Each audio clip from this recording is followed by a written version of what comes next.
from a relatively unknown game designer, Cocktail Vision, creator of other titles such as Inca, Inca 2, Geisha, The Bizarre Adventures of Woodruff and the Schnibble, and Urban Runner, a completely full-motion video game released right as FMV games were completely losing market share. Nice timing, fellas!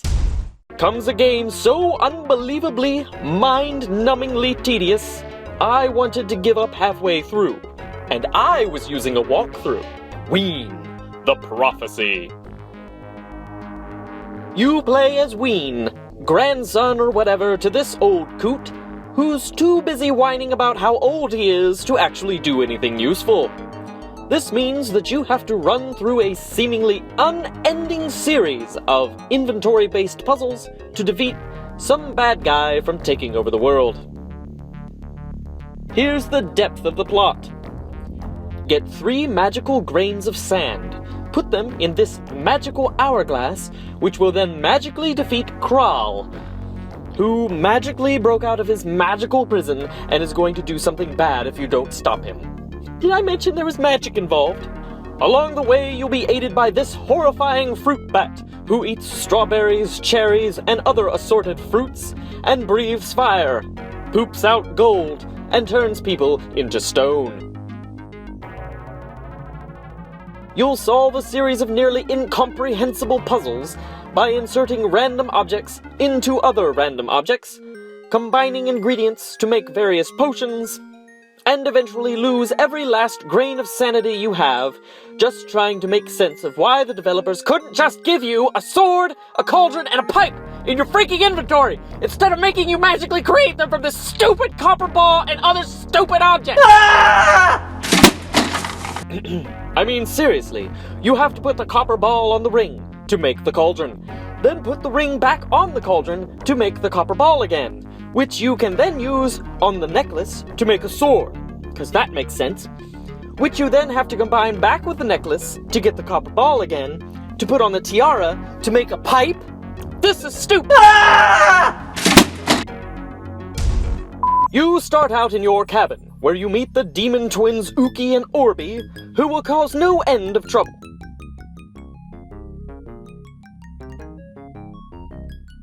You ransack the rest of your cabin in order to have the materials you need to create this key. The key unlocks the trapdoor to a secret cave, which will lead you to Kral's lair in the volcano. After crossing this precipice, you get through this door, defeat this monster, and either take the easy way over the bridge, or go underwater and use various fish to accomplish the tasks of getting through to this temple. Here you get past this snake and these wasps to fight the evil dragon, who's been built up to be this ultra-bad, really scary beast, which you beat by turning into dogs? Birds? Insects? What the heck? You then get your trusty bat friend to fling the dragon off into the distance, and away you go. You make this old, hideous woman young and hideous again, then go through this door and discover your idiot companions have lost all your things. So you have to solve even more puzzles just to get your stuff back, and then take a little boat ride across to the volcano. Along the way, you have a frustrating time of plugging a hole with a cork, which I can't come up with anything funny to say because I just wanted to beat my computer to death with a sledgehammer. Just go in the stupid hole already!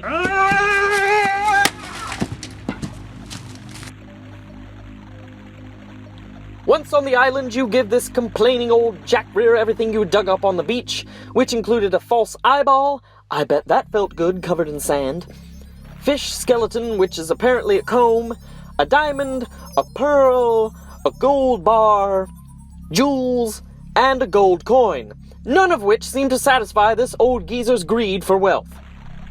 Calling upon your gold-crapping bat, you give him one last gift of gold, which must be enough because he vacates his post, and goes off somewhere, I guess to squander it away on cheap drinks and loose women, I don't know. The game really doesn't specify. Once out in the jungle, you find that your companions lost the magic grains of sand.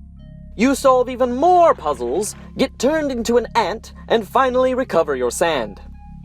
I'm pretty sure after this you murder Ubi and Porpoise because you never see their happy little dancing butts ever again. In the arms of the angel. After so many more screens full of idiotic puzzles, you finally reach the lair of Kral, which is the most frustrating part of the entire game, wherein you must swap your cauldron for your sword at least 12 times, create 6 potions, trap 6 fireflies, glue them all to these crevices, pull these levers over and over and over again until all the letters light up, then use a bow and arrow to shoot K-R-A-A-L, which unlocks the gate, and you're caught by Kral, who throws you into prison. Once in prison, without all of your things, all I can say is at least that stupid copper ball is gone. You run through a few more puzzles to escape, get to the Revus, or however you say it, and then with one more series of truly incomprehensible puzzles, you save the Kingdom of the Blue Rocks and collapse in a heap. The end, thank heavens. WEEN the Prophecy is receiver of this high critical acclaim, still probably better than a sledgehammer to the balls, from Box of Mystery Game Reviews. And I'm going to have to recommend against it in the strongest possible terms. 4 Fat Chicks Reviews. And finally, we're going to take legal action if you call here again. The Washington Post. Well, thanks so much for watching, guys. I hope you enjoyed it, because I sure as heck didn't. This was possibly the worst game I've ever played in my entire life. It was horrendous. So, in the spirit of this new series, I sincerely hope that I have saved you from playing WEEN the Prophecy. Next time, join us on another adventure from LucasArts. Can you guess what it is? Find out next week. Bye!